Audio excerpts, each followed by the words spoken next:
Hey everyone, welcome to the show. I have a bunch of updates to share about Donald Trump's coup clown. So, first is news I haven't had a chance to cover. This was first reported earlier this month. Three of Trump's allies have been ordered to jointly pay $1 million to cover the cost of Fulton County's legal fees in Pennsylvania. So this case involves the illegal breach of voting equipment. I know you guys have heard that many times in different cases. Again, this was after the 2020 election. So there was a disagreement over who should be responsible to cover the replacement costs for the equipment. Because the county, they're arguing, hey, you guys allowed illegal access to this voting machine and all of its software. And so you've compromised the integrity of that machine. We don't know if we can trust it. It now has to be replaced. The allies of Trump were saying, no, no, no, you guys have to cover the cost. So anyway, two of the three people are county commissioners. Their names are Stuart Ulsh and Randy Bunch. And the third person is an attorney. He's also a fake elector for Donald Trump. His name is Thomas Carroll. So Carroll has also been referred, this was a while back though, to the attorney's disciplinary board, so for possible punishment because of all this. I'm not sure whatever happened with that though, so if I find anything out, I'll let you know. But yeah, more of Trump's buddies entering the find out phase. It's expensive being friends with Trump, isn't it? Yeah. Speaking of which, I have news about my lumpy pillow man, Mike Lindell. He really knows how expensive it is. He's been sued again. I know you probably are sick of hearing me say that, but yeah, this time he is being sued by the shipping company named DHL. So they're suing Lindell and MyPillow for over $800,000 for non-payment. According to the lawsuit and the documents that were attached, MyPillow signed a contract. They agreed to pay DHL within 15 days of delivery of their products. Well, the company couldn't pay, so DHL entered into an installment agreement with them. The new agreement said MyPillow had to make monthly payments of just over $32,000 a month. That was supposed to start in April of this year. So MyPillow made the first two payments and then they just stopped, just no mas. So DHL notified Lindell in July. They said, okay, you have 5 days. You have to bring this current or we're going to take legal action. He didn't pay, so they sued. Of course, Lindell wouldn't be in this difficult, financial position if he hadn't blown all of his money trying to prove Trump's election fraud fairy tales. So, oh well. He did score a bit of a win in court, though, in another lawsuit.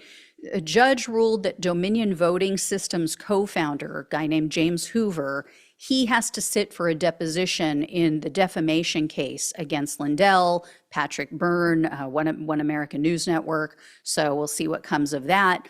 In the meantime, Lindell has maybe committed a serious crime. I don't know. I'm not an attorney, not a judge, but here's the deal. If we have, attorneys watching the show, please let me know what you think. So his so-called Election Crime Bureau, if you haven't heard of it, that is a real thing that he created. And according to Rolling Stone news outlet, that organization is being accused of impersonating a group that performs election work for the U.S. Department of Homeland Security. It's not a small thing.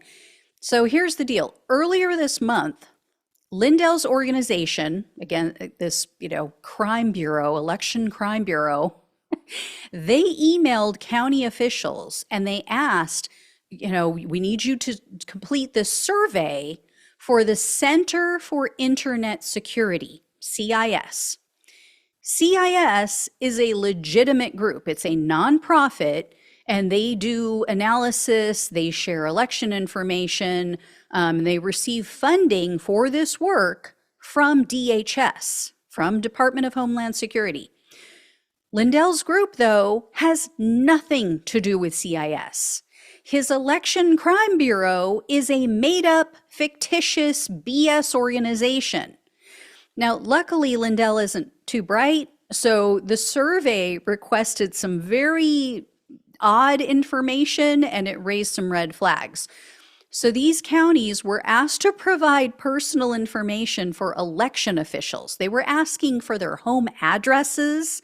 They asked for their cell phone numbers. So the officials, of course, got suspicious and they started reaching out to CIS and saying, what is this all about? Why do you need this personal information? So CIS has now issued a warning.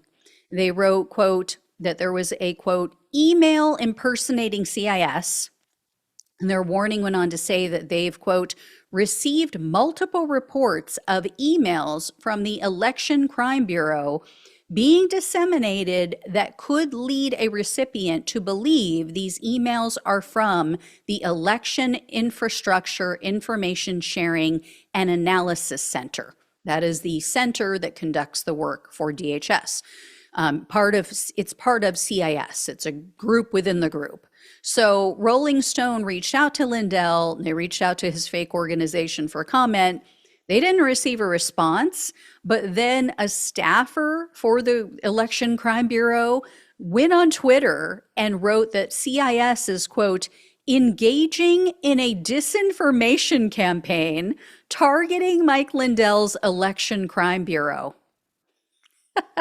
Then he went on to say that CIS, their warning letter, is a, quote, attempt to restrict access to important information about the security of our elections. Really? Having the home address of election officials is trying to block access to important information about our elections? How so? And then Lindell also posted about this situation, and he claimed that his Election Crime Bureau is under attack because, quote, the Uniparty wants to keep the machines. Yeah, that's it. But this email that Lindell sent, it is very clearly trying to trick the recipient into believing that they're part of CIS. So Rolling Stone wrote, quote, the email from Lindell's Election Crime Bureau begins by providing background on DHS's Elections Infrastructure Information Sharing and Analysis Center, which was established in 2017 under the agency's Critical Infrastructure and Security Agency. Lindell's email also states CIS is responsible, quote, for securing election infrastructure components, such as those under your jurisdiction. And then it goes on to ask officials to complete the survey. So very obvious that they're trying to pull a fast one. If this is not illegal, I don't know what is. So, up until now, Lindell has just kind of been a pest, kind of been a pill, kind of been a troublemaker and doing unethical things, but not necessarily illegal. I am very curious to see if this crossed over into illegal territory. So I will let you know if I hear any more on that. Anyway, speaking of people who have an oversized sense of self-importance, Trump's third and final chief of staff, Mark Meadows, he got a big fat no in court. The computer says no. So Meadows was trying to move his Arizona election interference case to federal court. And the judge was like, no. So that will stay in Arizona because U.S. District Judge John Tucci wrote in his decision that Meadows failed to, quote, demonstrate that the conduct charged in the state's prosecution relates to his former color of office as chief of staff to the president. And then the judge also gave him a little bit of a verbal spanking. He wrote, quote, contrary to Mr. Meadows' assertions, the state has not indicted Mr. Meadows for merely facilitating communication to and from the president or for simply staying abreast of campaign goings-on. Instead, the state has indicted Mr. Meadows for allegedly orchestrating and participating in an illegal electioneering scheme. So basically what I said about a week or so ago, you know? And last but not least, Utah Republican Senator Mike Lee basically said the quiet part out loud. He was asked by the Atlantic news outlet if he had any regrets about his part in trying to help Trump overturn the election.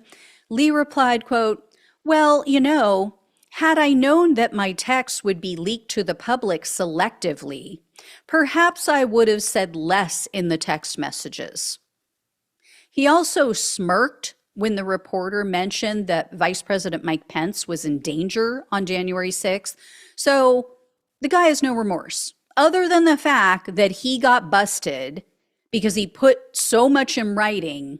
He has no remorse. And Atlantic reporter Tim Alberta pointed out that Lee is a so-called man of God who used to be this typical easygoing Republican, like no harm, you know, just your run-of-the-mill generic Republican. But Alberta says, quote, it's as if Ned Flanders became a 4chan troll. Very true. You know, it's actually really pathetic when you think about it, how easily Trump manipulated and started controlling these weak-minded Republican men. I mean, they prove they're all betas and they were just waiting for a leader. Their wives must be so ashamed of them, right? I mean, oh, having those betas come home to you. I don't know. Anyway, I will let you know if I hear any more. Thank you all so much for watching and listening. Please like, please share, and subscribe to the channel. Please donate if you possibly can. Links are below in the description box on YouTube and the podcast. Love you all. Take care. Talk with you soon.